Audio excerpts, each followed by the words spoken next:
네, 오늘도 제가 주말 사역으로 인해 피우다는 녹화로 진행된다는 점 알려드리면서 우리 기도하심으로 피우다 시작하겠습니다. 하나님 감사합니다. 오늘도 말씀 앞에 우리를 불러주시고 주의 말씀을 묵상하게 하시니 감사합니다. 이제 사도 바울의 2차 전도 여행이 끝이 나고 또 3차 전도 여행이 시작됩니다. 그 시작과 끝에 사도 바울이 어떻게 나아갔는지 오늘 말씀을 통해 깨닫게 하시고 우리 삶의 모든 나아감이 이 말씀을 따라 결정되는 시간들이 되게 하여 주시옵소서. 감사합니다. 예수님 이름으로 기도드립니다. 아멘. 네, 오늘 저와 함께 살펴볼 말씀은 사도행전 18장 18절에서 28절까지 말씀입니다. 바울은 더 여러 날 머물다가 형제들과 작별하고 배 타고 수리아로 떠나갈새 브리스길라와 아굴라도 함께 하더라. 바울이 일찍이 서원이 있었으므로 겐그레아에서 머리를 깎았더라. 에베소에 와서 그들을 거기에 머물게 하고 자기는 회당에 들어가서 유대인들과 변론하니 여러 사람이 더 오래 있기를 청하되 허락하지 아니하고 작별하여 이르되 만일 하나님의 뜻이면 너희에게 돌아오리라 하고 배를 타고 에베소를 떠나 가이사랴에 상륙하여 올라가 교회 안부를 물은 후에 안디옥으로 내려가서 얼마 있다가 떠나 갈라디아와 부르기아 땅으로 차례로 다니며 모든 제자를 굳건하게 하니라.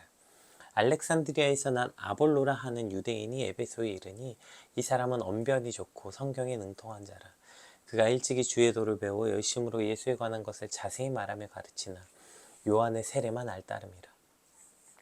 그가 회당에서 담대히 말하기 시작하거늘 브리스길라와 아굴라가 듣고 데려다가 하나님의 도를 더 정확하게 풀어 이르더라.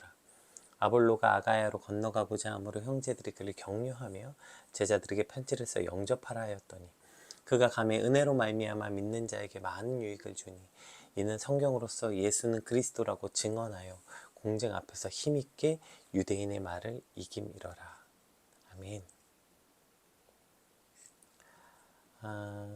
오늘 본문은 이제 사도행전 22절까지, 오늘 본문의 22절까지는 사도행전 15장에서 시작했던 바울의 2차 전도 여행이 이제 마무리되는 과정이고요.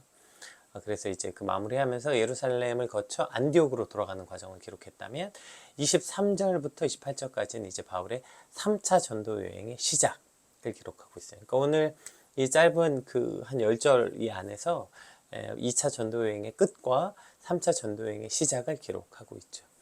그래서 오늘 본문은 일단 그 끝과 시작 그리고 그 연결이 어떻게 이루어졌는지에 대한 관점으로 말씀을 좀 한번 살펴보려고 하는데 그 전에 한 가지만 먼저 살펴봤으면 좋겠어요. 우리 18절에 보면 이제 이러한 그 장면이 나옵니다.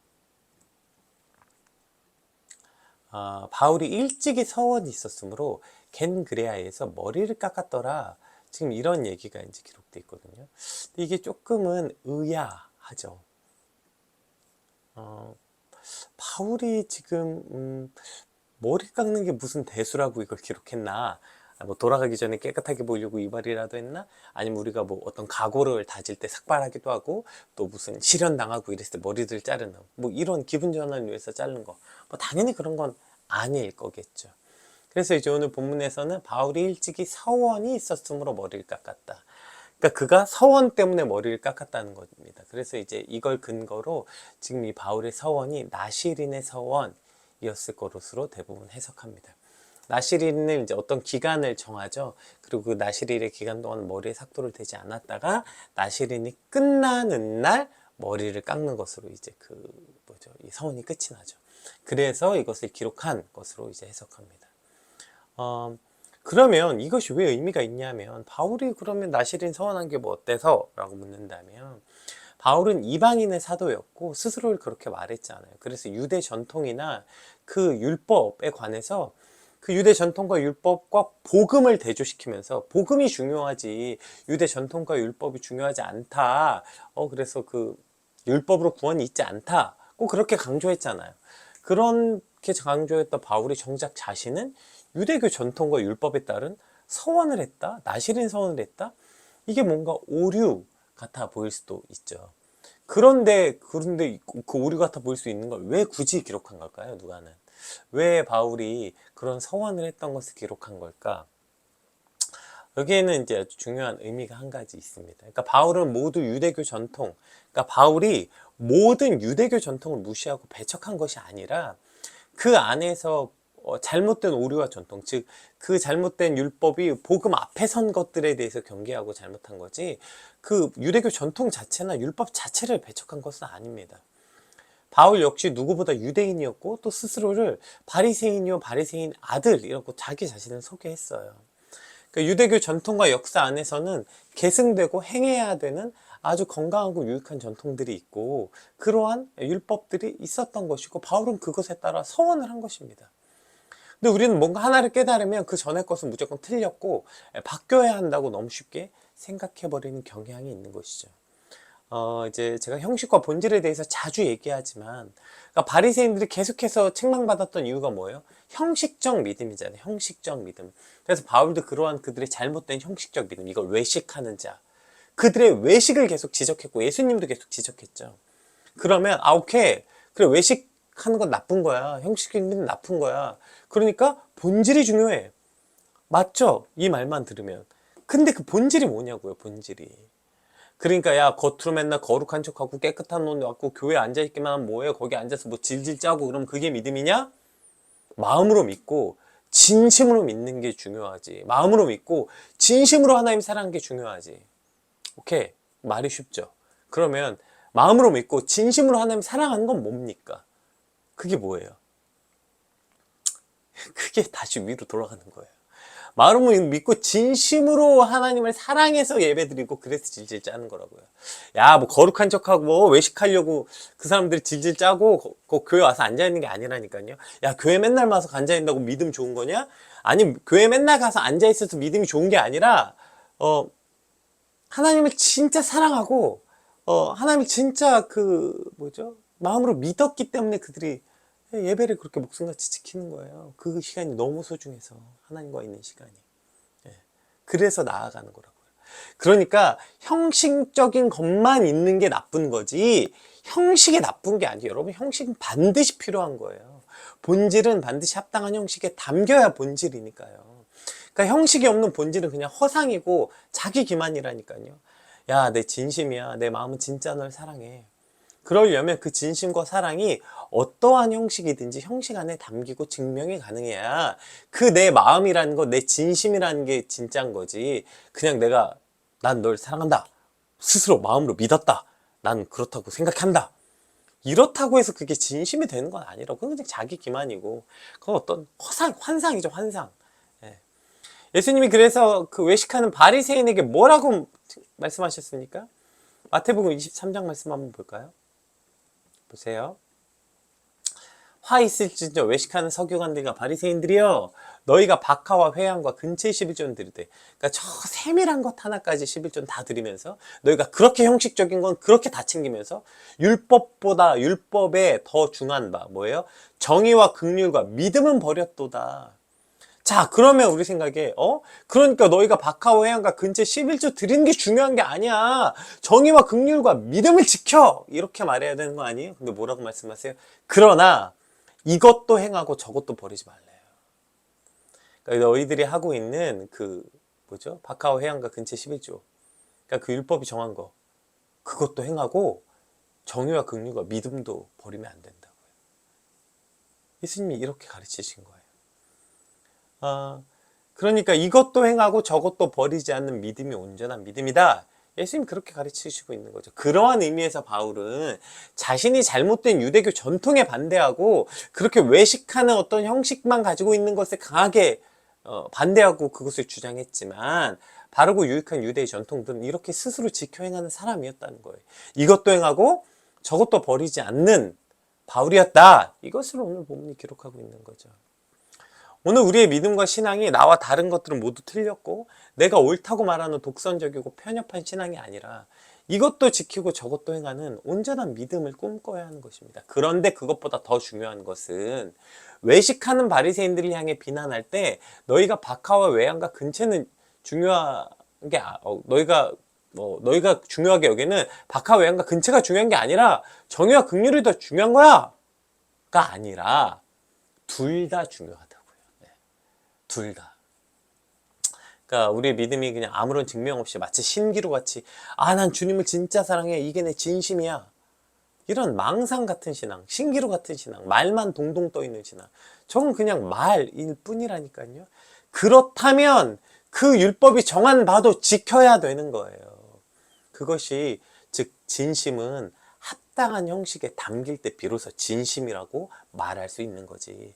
그냥 말로 난 진심이야. 그렇게 해서 진심이 되는 게 아니기 때문이죠. 이것이 그 성경에서 수없이 야고보와 그 바울을 비교하면서 야고보는 믿음 없는 신앙은 죽은 믿음이라고 말했고 바울은 행위로서 구원이 있지 않다고 말했다. 이것을 부딪히는 말이 아니라니까요. 같은 말이라니까요. 오늘 우리의 신앙이 이렇게 진짜 우리 믿음이 온전한 믿음, 그리고 그 믿음이 온전한다면 합당한 형식에 담긴 진짜 믿음을 꿈꾸고 그러한 믿음이 저와 여러분의 믿음이 되시길 주님으로 축복합니다. 우리 이제 18절부터 이제 본격적으로 이 바울의 사역의 끝이 2차 전도 여행이 이제 끝이 어떻게 나는지 한번 같이 살펴봅시다. 바울은 더 여러 날 머물다가 형제들과 작별하고 배 타고 수리아로 떠나갈새 브리스길라와 아굴라도 함께하더라. 바울이 일찍이 서원이 있었으므로 갱그리아에서 머리를 깎았더라. 에베소에 와서 그들이 거기서 머물게 하고 자기는 회당에 들어가서 유대인들과 변론하니 여러 사람들이 더 오래 있기를 간청하되 허락하지 아니하고 작별하여 이르되 만일 하나님의 뜻이면 너희에게 돌아오리라 하고 배를 타고 에베소를 떠나까지 한번 읽어볼게요. 그러니까 본문에 지금 여기에는 기록되어 있지 않은데요. 그 바울이 더 여러 날 머물다가 이 앞에 뭐가 있냐면 대라는 접속사가 있어요. 대. 이 대가 뭐냐면 그러니까 그리고 그 일이 있은 후에 and after this 이렇게 킹제임스는 번역했어요. 그러니까 이것이 어떠한 사건이 있었던 이후에 라는 뜻이라고요. 어떤 사건은 뭐예요? 어저께 우리가 살펴본 갈릴레오 갈리오 재판 사건을 말하는 거죠. 그러니까 이 재판 사건이 있고 난 후에 이제 그가 공식적으로 이제 로마법으로는 복음을 전하는 일은 금할 수 없어 라고 이제 공식 선언을 해줬죠. 자, 그날 이후에 이 여러 날, 그러니까 여기서 하카나스라고 되어 있는 것은 충분하게 많은 이런 뜻이거든요. enough 이런 뜻이에요. 그러니까 예수님이 바울의 환상 중에 나타나셔서 내가 너와 함께 있으며 어떤 사람도 너를 대적하여 해롭게 할 자가 없을 것이다 하신 말씀 그대로 지금 고린도전서에 남은 그 바울의 사역은 이러한 시간들이었다고요. 늘 위협과 위험으로 쫓기듯 도망 나왔던 다윗이 이제 다른 전도지에 비해서는 고린도에서는 충분한 여유를 가지고 복음을 전했다 이렇게 기록하고 있는 거예요. 그러니까 이제 그날 이후 이 갈리오 재판 이후 더 정확하게는 예수님이 그 말씀이 이루어진 이후 딸 때는 막 쫓겨나고 막 목숨에 위협이 있어서 사람들이 막 바울 막 줄에 달아 내리고 막 도망시키고 회피시킨 게 아니라 지금 여러 날 평안했다가 바울이 이제 그것을 스스로 떠났다. 그리고 굉장히 이렇게 떠난 적이 별로 없죠. 그러니까 굉장히 이례적인 모습입니다. 그렇게 충분한 여유와 안정을 기록하고 바로 다음에 한 일이 뭐예요? 형제들과 작별하고 그것을 떠난 거죠. 또 19절에 보면 에베소에 왔어요. 근데 이제 그곳에 회당에서 복음을 전했어요. 그런데 우리가 잘 안 것처럼 고린도에서 회당에서 말씀 전하다가 이 재판장까지 끌려간 거잖아요. 사람들이 바울을 비난하고 다 분노해가지고.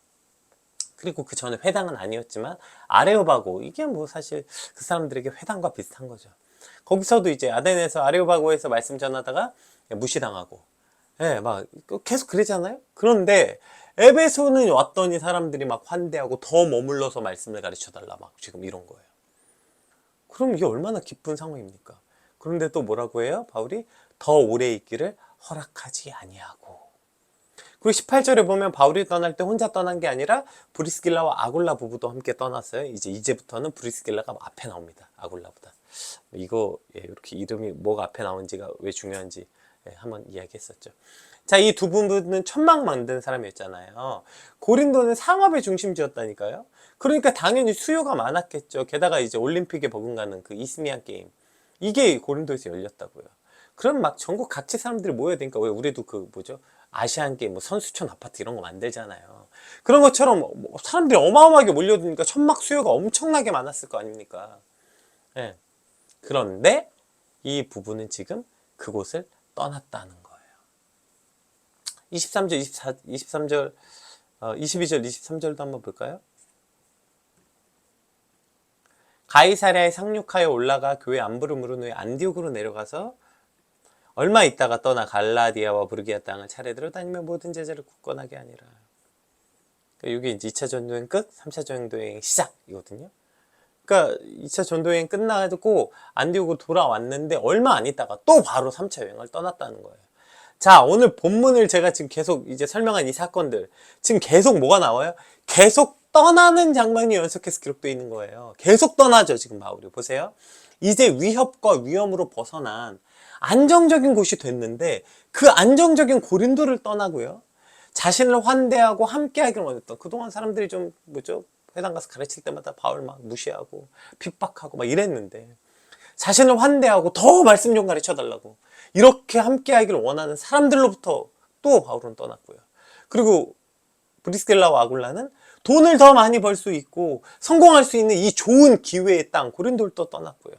그리고 마지막으로 이제 끝났다. 2차 전도여행 끝났잖아요.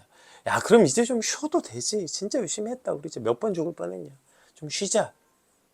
이제 좀 쉬어도 되겠다 하는 그 순간 바울은 또 떠났다고요. 오늘 본문은 이렇게 떠나는 바울과 바울의 일행의 모습을 우리에게 계속 보여주고 있어요. 그리고 저들이 그곳을 떠난 이유는 오로지 하나죠. 하나님의 말씀과 그 명령에 따라 떠난 것입니다. 여러분, 그런데 우리는 맨날 거꾸로 하는 거 아닙니까? 안정적인 곳을 찾아서 떠나고, 나를 환대해주고 나를 환영해주는 사람들이 있는 곳을 찾아서 떠나고, 돈을 더 많이 벌 수 있고 기회를 더 얻을 수 있고 성공할 수 있는 것을 찾아 떠나고, 내가 그동안 열심히 살았으니까 이제 좀 쉴 수 있는 곳을 향해 떠나고, 뭐 실제로 그렇게 떠나지 않더라도 그렇게 떠나기를 소망하는 삶을 살고 있는 거 아니에요? 그런데 바울은 그 정반대의 삶을 살고 있는 거예요. 떠난다는 것을 그러니까 우리가 이곳을 떠난다는 것은 무언가 쫓을 게 있기 때문에 떠난 거죠. 바울은 오로지 하나님의 말씀과 명령을 쫓았기 때문에 떠난 거예요.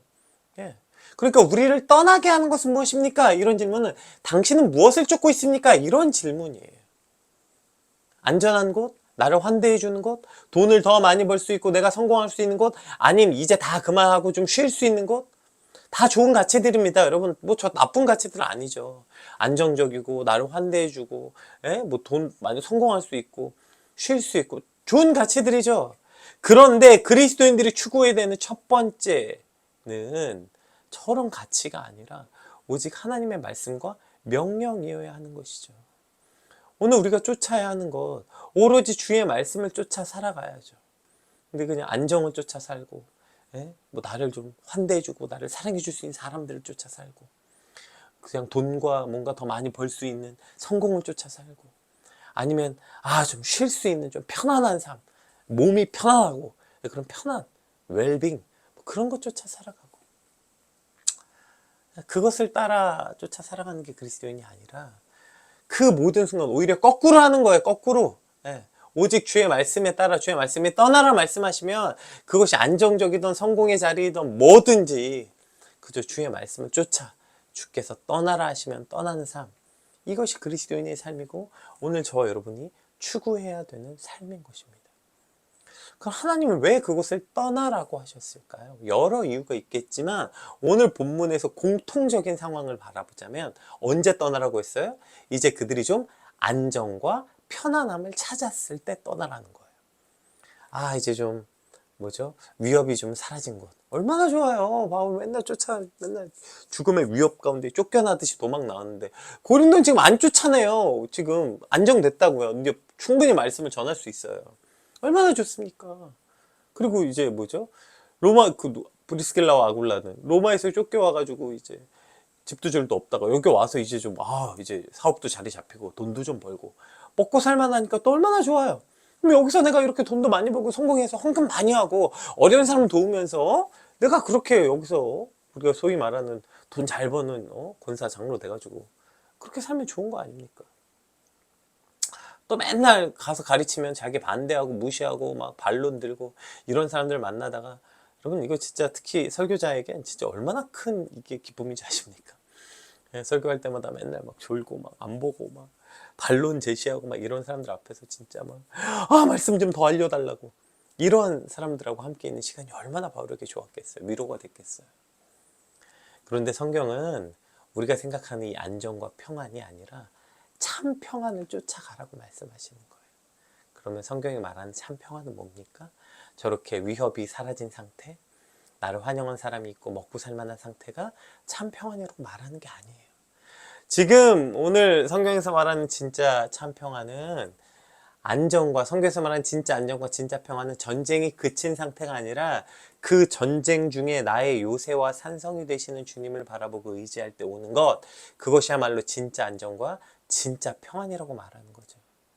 그래서 전쟁 중에 다윗은 가장 안정적이고 가장 평안했고, 또 전쟁에 그친 다윗은 어떻게 됐어요? 늘 고통과 불안함 속에, 잘 알잖아요.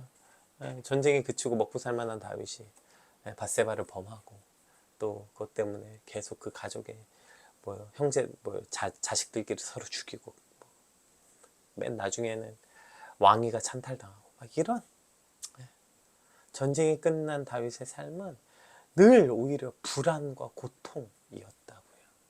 늘 전쟁 중에 있었던 다윗은 기쁨과 진짜 평안을 누렸고요.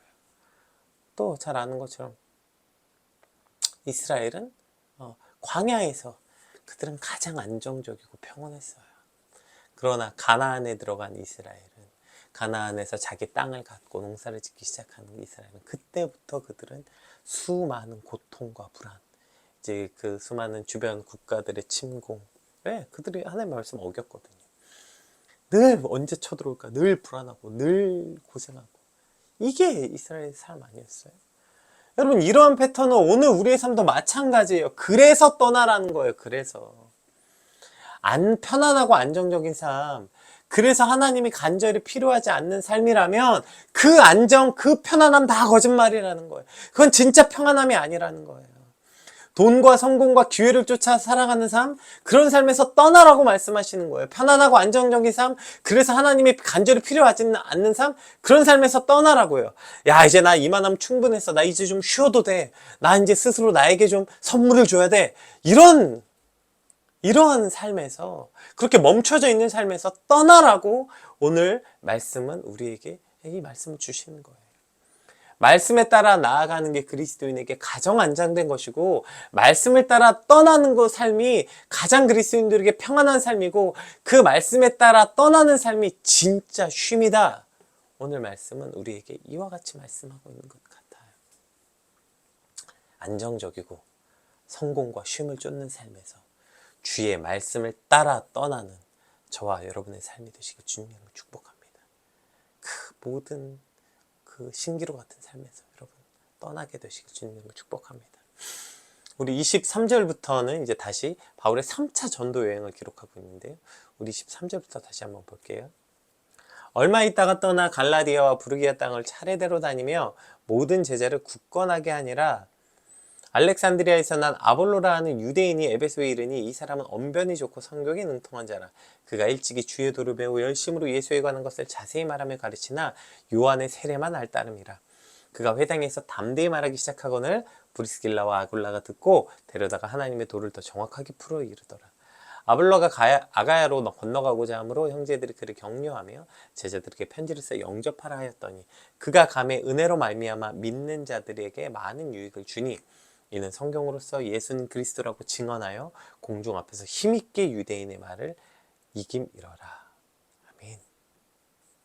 자, 이제 3차 전도 여행은 그 갈라디아와 부르기아 땅을 지나서 2차 전도 여행 때 방문했던 지역들, 그 지역들을 차례대로 돌아다니면서 이제 그들을 이제 격려하는 건데, 왜냐하면 이 당시에 이제 그리스도인들에 대한 유대인들의 그 집요한 박해, 바울도 당했으니까, 바울이 떠난 그 지역에 남은 사람들이 그 박해를 당했을 거 아니에요. 유대인들의 집요한 박해, 또 그 헬라 지역에 원래 갖고 있었던 그들의 문화가 달랐으니까. 그러니까 사실 그리스도인들은 유대인에게도 핍박당하고 로마인에게도 핍박당하는 자기 편이 없는 사람들이었죠. 그러니까 그러한 박해로 인해서 힘들고 흔들리는 성도들을 찾아가서 다시 한번 신앙에 권면을 해서 흔들리지 않고 믿음 안에 머물러라. 지금 이렇게 가르치는 일로 3차 전도여행이 시작됐다. 이렇게 시작되면서 에베소로 이제 떠나갑니다. 에베소에 대해서 이제 앞으로 계속 살펴볼 거니까. 이제 에베소는 바울의 3차 전도여행의 거의 그 전초 기지 같은 곳이 됩니다. 그 에베소에서 아볼로를 만나요.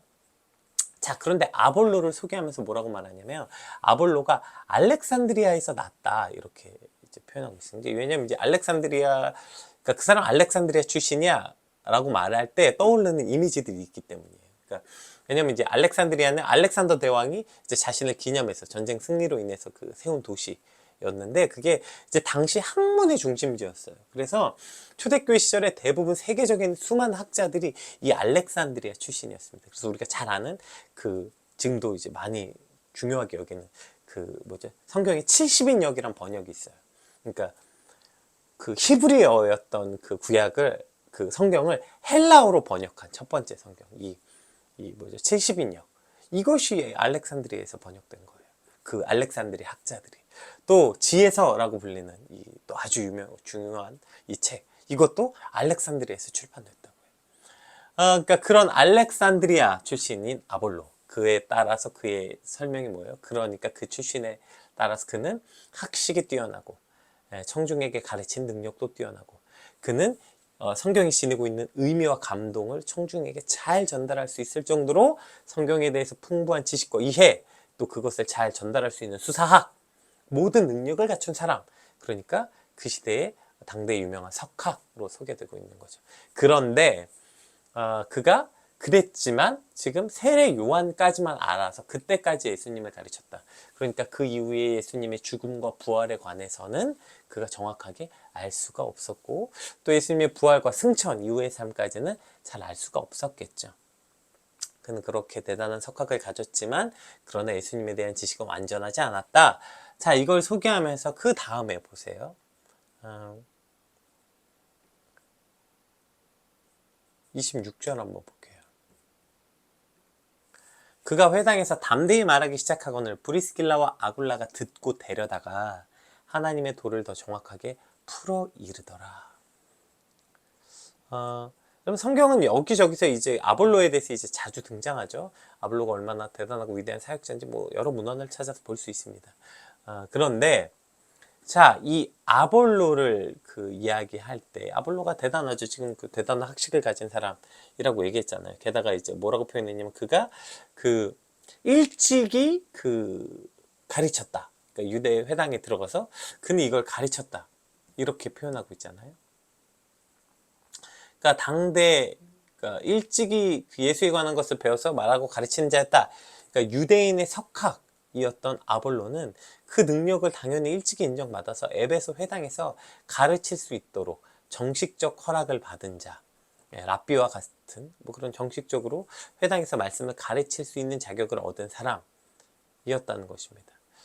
그런데 그렇게 학식도 뛰어나고 지식도 뛰어나고 언변도 뛰어나서 모든 회당에서 가르치는 자였던 아볼로가 오늘 브리스길라와 아굴라를 통해 하나님의 도를 더 정확하게 배웠고 이제 그렇게 하나님의 도를 정확하게 배운 아볼로를 통해 이제 많은 믿는 자들에게 유익을 주었고 그가 앞으로 이러한 그 대단한 사실 유대인들도 열심히 그 지식들이 있었잖아요. 그들이 그 이제 여러 공정 앞에서 예수는 그리스도라고 그가 유대인의 말을 이겼다. 예. 이제 그가 이제 이런 또 유대인들을 회심시키는 변증가의 역할로서 이제 아볼로를 소개합니다. 그런데 오늘 이 아볼로의 진짜 대단한 것은 그가 어마어마한 학식을 가진 사람이 아니라고, 그가 대단한 언변을 가진 사람이라서가 아니라 그가 막 당대 유대인들과 싸워서 이기는 그 막 변증가였기 때문이 아니라 오늘 본문에서 우리가 살펴본 아볼로의 가장 위대한 점은 이거 아니었을까요? 천막을 제조하고 파는 사업가에 지나지 않았던 브리스길라와 아굴라에게 당대 최고의 석학이라고 자부했던 아볼로가 겸손히 배웠다는 거. 여러분 한번 이 장면을 상상해 보세요. 아볼로가 보세요. 그 26절 한번 보세요. 상상해 보자고요. 회당에서 딱 담대히 말하고 있어요. 그게 얼마나 어마어마한 학식을 가지고 또 화려한 언변으로 사람들에게 감동과 막 쫙 주고 있어요. 근데 뒤에서 브리스길라 아굴라가 듣고 있어요. 뭐 한 사람이에요? 뭐 브리스길라 아굴라가 뭐 대단한 석학이 아니었고 그냥 천막 만드는 사람이에요. 근데 이제 그렇게 딱 끝나고 내려온 이제 아볼로에게 잠깐 일로 와보세요 한 다음에 우리가 하나님의 도를 좀 더 정확하게 풀어드리겠습니다. 자, 여러분이 아볼로였다면 어떠셨을 것 같으세요? 여러분이 아볼로라면 지금 그렇게 내가 당대 석학이고 내가 이 뭐죠? 이 그 알렉산드리아 출신인데 내가 그런 사람인데 갑자기 딱 끝나고 나왔는데 그러니까 그냥 제가 목사라서 더 이게 뭐가 이입이 되나 봐요. 내가 어디서 공부했고 내가 박사 학위도 있고 내가 얼마나 공부했고 그렇게 딱 말씀을 딱 전하고 내려왔는데 저 뒤에 이제 그냥 어떤 집사님이 목사님 일로 좀 와보세요. 근데 아까 목사님 말씀이 좀 잘못된 것 같다고 하나님의 도를 내가 정확하게 더 풀어드리겠다고 와 그랬더라면 어땠을까요? 여러분이 아볼로라면 어떠셨을 것 같아요? 놀랍게 아볼로는 겸손하게 배운 거예요. 겸손하게 배운 거예요. 그래서 그가 겸손하게 배움으로 그가 이제 온전한 지식을 갖게 된 거죠. 그리스도에 대한. 그래서 그가 이제 그것을 통해서 많은 믿는 자에게 유익을 주는 사람이 되었다는 것입니다. 이게 아볼로의 진짜 위대한 점 아닙니까? 자신이 가진 지식과 자신이 가진 경험을 최고로 여기고 그 교만에 빠져서 이미 내가 답을 내렸다고 착각함으로 네가 날 가르쳐? 이런 어리석은 자세가 아니라 누구에게나 배울 수 있고 특히 그것이 하나님의 말씀이라면 여러분 그러니까 사실 이 말씀도 예의 없게 하라는 건 아닙니다. 그런데 이것이 하나님의 말씀이라면 여러분 우린 누구에게라도 배울 수 있어야 되는 거 아닙니까? 하나님의 말씀을 어디서 배웁니까? 신학교에서 배웁니까? 물론 배우죠. 그럼 신학교에서 배운 말씀과 어느 권사님이 평생 성경만 읽어서 배운 말씀 신학교에서 배운 말씀이 더 위대합니까? 아니요. 어떤 면에서는 권사님이 혼자 스스로 말씀을 통해 성령님이 가르쳐 주심에 따라 깨닫게 하신 것. 그리고 사실 신학교에서 배우나 권사님이 한글도 잘 모르신 권사님이 성경을 배우나 그 두 사람 모두에게 성령님이 조명해 주시지 않으면 성경은 누구나 깨달을 수 없는 거예요. 똑같은 성령님이 조명해 주셨기 때문에 성경을 깨달을 수 있게 되는 것이죠. 따라서 성경이 있기 때문에 누구에게든 배울 수 있어야 돼요. 목사가 성도에게 배우면 안 됩니까? 네, 성도의 삶을 통해서 많이 배울 수 있고요. 성도의 뭐 여러 가지 삶을 통해서 많이 배울 수 있죠. 어린 아이에게도 그래서 배울 수 있어야 되는 거고요. 그런데 어느 순간 우리가 그래도 내가 이제 좀 내가 좀 이제 됐는데 내가 예수 믿은 지 몇 년 됐는데 내가 목사인데 내가 권사인데 내가 뭔데 내가 예배를 몇 번 드렸는데 나 주일 예배 한 번도 안 빠졌는데 이제 그러면서 출신자들이나 네가 날 가르쳐? 네가 뭔가 나한테 뭐 이래? 이런 사람이 될 때 우리는 이런 위대한 사역자는커녕 참 초라하고 부끄러운 그리스도인으로 살아가게 되는 것입니다. 우리가 주의 말씀을 배울 때라면 그가 나이와 경험과 상관없이 누구에게든지 주의 말씀 앞에 그 말씀의 권위 앞에 우리 모두 똑같이 순종해야죠. 그런데 쓸데없는 권위의식만 가득 차서 참 어리석은 모습들을 우리가 종종 많이 경험하게 됩니다. 오늘 이 아볼로의 위대함은 아볼로가 어떻게 이렇게 위대한 사람으로 위대한 사역자가 됐습니까? 그가 똑똑하고 물론 많은 거 가졌죠. 근데 아볼로의 진짜 위대함은 그가 그저 천막 만드는 사람이었던 브루스길라와 아굴라에게도 말씀을 기꺼이 배우고 겸손히 배우는 사역자였기 때문에 그는 더 놀랍고 말씀을 온전히 전할 수 있는 사람이 된 것이죠. 말씀을 제대로 배운 사람이 제대로 가르칠 수 있지 않겠습니까? 오늘 하나님의 말씀 앞에서는 남녀노소 또 그가 가진 사회적 경험, 위치 모든 것 상관없이 모두 우리는 그 말씀 앞에 순복하고 말씀의 권위 앞에 엎드려 함께 서로 배우고 또 그렇게 교만하지 않고 겸손한 마음으로 그렇게 오늘 살아가는 저와 여러분 되시기 주님의 축복합니다. 특별히 이제 오늘 주말과 주일을 보내지 않습니까? 그러면서 만나게 될 성도들, 그러한 사람들 내가 평소에는 조금 혹시나 무시하거나 어리석게 생각한 사람들을 오히려 더 집중해서 보십시오. 여러분, 그들을 통해 배울 수 있어야 우리가 진짜 하나님의 말씀을 온전히 받아들일 수 있게 될 것입니다. 오늘 주신 말씀 붙잡고 함께 기도합시다. 오늘 좀 내용이 조금 주제가 한 카테고리가 묶이지 않는 주제가 좀 여러 개 나와서 분명히 성령님이 또 여러분이 주신 말씀이 있을 거라고 생각합니다. 그래서 이제 말씀 붙잡고 우리가 그죠? 참된 그 어리석 이것도 행하고 저것도 행하고 이것 하면 저거 버리는 그렇게 편협된 시가 아니라 이것도 행하고 저것도 행하는 온전한 본질을 형식에 담을 수 있는 믿음을 허락해 주시고, 또 안정된 진짜 쉼이 무엇이고 진짜 안정이 무엇이고 진짜 평안이 무엇인지 오히려 그 자리를 떠나는 하나님 없는 안정, 하나님 없는 환대, 하나님 없는 성공, 그런 모든 자리를 떠나고 오히려 하나님 앞에 나아가는 삶. 그래서 전쟁이 끊이지 않으나 그 전쟁 가운데 지키시는 참 평안을 누리는 우리의 삶이 되기 위해서, 또 말씀 앞에 겸손히 배우는 그런 우리의 삶이 되게 해달라고, 우리 같이 어떤 말씀 주셨든지 그 말씀 붙잡고 함께 같이 기도하겠습니다. 기도합시다.